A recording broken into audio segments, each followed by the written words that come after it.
Hello दोस्तों, कैसे हैं आप सब लोग। एक बार फिर से स्वागत है आपका क्रेजी क्रिप्टो मिंटो में। आज हम बात करेंगे उन लोगों की जो क्रिप्टो में फर्स्ट टाइम एंट्री कर रहे हैं या जो क्रिप्टो को समझना चाहते हैं। आज हम ऐसे लोगों की बात करेंगे और कोशिश करेंगे कि उन लोगों को सही मार्गदर्शन किया जा सके। देखिए, हम जो पहले से लोग इसमें इन्वॉल्व हैं या जो पहले से क्रिप्टो को जानते हैं या पहले से जो क्रिप्टो में काम कर रहे हैं या जो क्रिप्टो में अपनी ट्रेडिंग कर रहे हैं, तो उन लोगों को बहुत सी समझ है। लेकिन जो लोग नए हैं, जिन लोगों के लिए दुनिया बिल्कुल नई है, उनको समझना थोड़ा सा दिक्कत होगी। तो उसके लिए थोड़ी सी जो है अपनी रिसर्च भी ज़रूरी है। और हम जैसे लोग बहुत हैं यूट्यूब पर जो आपको तरह तरह की गाइडेंस देते ही रहेंगे। और उसमें ऐसा नहीं है कि सब फेक ही होता है, बहुत कुछ अच्छा होता है। आप उसमें अच्छा लीजिए, अच्छा अपना रख लीजिए, जो ख़राब है उसको छोड़ दीजिए। तो पहली बात तो ये है कि जो लोग नए हैं और जो सोचते हैं कि लाइए हम अब क्रिप्टो में थोड़ा सा देखते हैं, तो सबसे पहले तो आप अपना पोर्टफोलियो छोटा कीजिए। जो भी आप इन्वेस्ट करना चाहते हैं वो आप बहुत छोटा कीजिए, मिनिमम कीजिए। उसकी वजह यह है कि देखिए, आप नए हैं, अभी उतनी नॉलेज नहीं है। और एक मोटा मोटा देखा जाए तो अभी क्रिप्टो करेंसी में आप ये मान लीजिए, आप कॉइन कहिए या क्रिप्टो करेंसी कहिए या टोकन्स कहिए, तो लगभग 18,000 के आसपास आपके टोटल, आपका ये मोटा मोटा आप कहेंगे टोकन या करेंसी जो भी कहें, वो 18,000 के आसपास आजकल लिस्ट है। ये आप CMC या CG पर आप जाके देखेंगे तो वहाँ देखेंगे 18,000 के आसपास आपको मिल जाएंगे। तो उनमें से बहुत सही को छांटना एक नए इंसान के लिए बहुत मुश्किल है। तो इसलिए आप पोर्टफोलियो छोटा कीजिए और कोशिश ये कीजिए कि ऐसे कॉइन या टोकन आप सेलेक्ट कीजिए जो बहुत ही हाइप में ना हो। ज़्यादा हाइप होंगे तो देखिए उसका प्राइस भी बहुत ज़्यादा ऊपर होगा। आप एक मीडियम वाला कोई सेलेक्ट कीजिए जिसमें क्या रहेगा कि आपका जो है लॉस होने के चांस कम रहेंगे और वो ऊपर जाएगा। उसमें सबसे पहला तो ये कि आपको टाइम भी देना पड़ेगा। कोई भी इन्वेस्टमेंट आप कहीं भी करते हैं तो वो रातों रात आप ये कहें 2 गुना हो जाए, 4 गुना हो जाए या आप रातों रात करोड़पति बन जाए, ऐसा नहीं होता है। आपको थोड़ा सा टाइम तो देना पड़ेगा। अगर आप सिर्फ इसके लिए आए हैं कि मैं रातों रात करोड़पति बन जाऊं, तो देखिए साहब, ये तो नहीं होगा। कहीं भी आप कुछ भी करेंगे तो आप ये कहें कि रातों रात करोड़पति तो नहीं बना जा सकता। हाँ, लक बाई चांस क्रिप्टो में कुछ भी पॉसिबल है। हम ये भी नहीं कह सकते कि आप रातों रात करोड़पति नहीं बन सकते। क्रिप्टो में जो चीज़ नहीं हो सकती वो भी हो जाती है, लेकिन उसके लिए लक बहुत मायने रखता है। तो अब ऐसा जरूरी नहीं कि सबका लक ऐसा हो कि सब करोड़पति रातों रात बन जाए। तो मैं उसका दूसरा पहलू बता रहा हूँ कि आप जो है थोड़ा सा टाइम दीजिए। हाँ, मिनिमम 1 साल, मैं ये कह रहा हूँ मिनिमम 1 साल, तो आपको उतना सफिशियंट रिटर्न मिल जाएगा जिसके लिए आप क्रिप्टो में आए थे।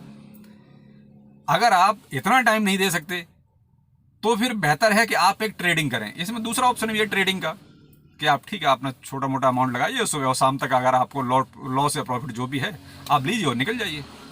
लेकिन आप एक सही इन्वेस्टमेंट करके और सही उसका रिटर्न चाहते हैं तो उसके लिए आपको थोड़ा सा समय तो देना पड़ेगा। आप देखिए, फिक्स डिपॉजिट भी कराते हैं तो वहाँ पर भी जो है आपको टाइम 8-9 साल 10 साल का आप तो देना पड़ता है, जब जाके कहीं पैसा डबल होता है। लेकिन हाँ, इतना यहाँ नहीं, यहाँ तो आप 1 साल का ही टाइम दीजिए। 1 साल में आपको जो है सफिशियंट रिटर्न आपको आपके मन के मुताबिक मिल जाएगा। तो इसलिए यहाँ पर जो है टाइम का बहुत ही ज़रूरी है देना। और दूसरा, आप कोई भी जब इसमें इन्वेस्टमेंट करें तो आप एक चैनल जो है जहाँ पर एक्सचेंज पे आपको लिस्ट ये सारे कॉइन होते हैं वो सिलेक्ट करना बहुत ज़रूरी होता है, क्योंकि उसमें आपको अकाउंट तो बनाने ही पड़ेंगे। आप एक एक्सचेंज पे बनाएं या 2 एक्सचेंज में, जो आपकी कैपेबिलिटी के हिसाब से है कि आप कितने एक्सचेंज पर अपना अकाउंट बनाना चाहते हैं। इसमें 2 तरह के एक्सचेंज होते हैं, एक सेंट्रलाइज होता है, एक डिसेंट्रलाइज होता है। सेंट्रलाइज में ये होता है कि आपको वहाँ पर KYC के लिए आपको आधार कार्ड, पैन कार्ड या जो भी आपका ID प्रूफ है वो सारे देने पड़ते हैं। ये सेंट्रलाइज में होता है कि आपको वहाँ KYC कराना ही पड़ेगा और आपको आधार कार्ड, पैन कार्ड, वो सारी चीज़ें आपको देनी पड़ेगी।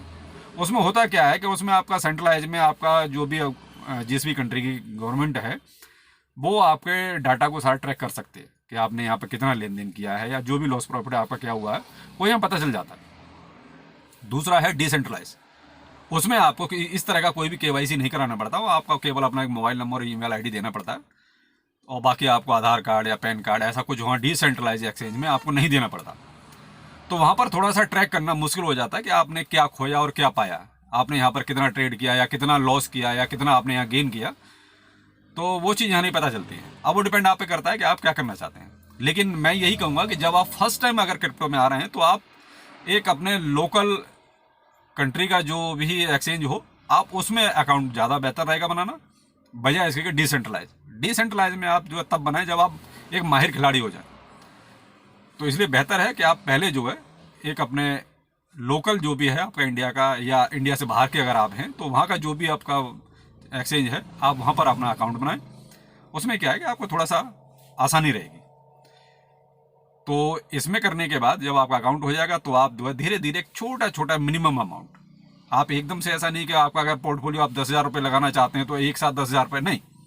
इसमें इन्वेस्ट करने का भी तरीका है कि आप इसमें छोटा सा अमाउंट, मैं तो ये कहूँगा कि आप 100 रुपये से स्टार्ट करें।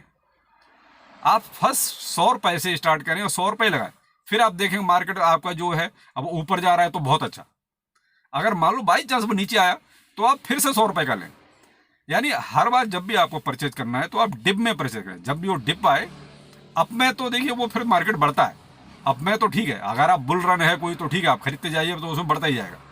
लेकिन अगर मार्केट जैसे 100 मिनिमम एवरेज चल रहा है तो आप जब भी डिप में आए तब परचेज कीजिए, और जब भी आपका ऊपर जाए अपना प्रॉफिट निकाल लीजिए।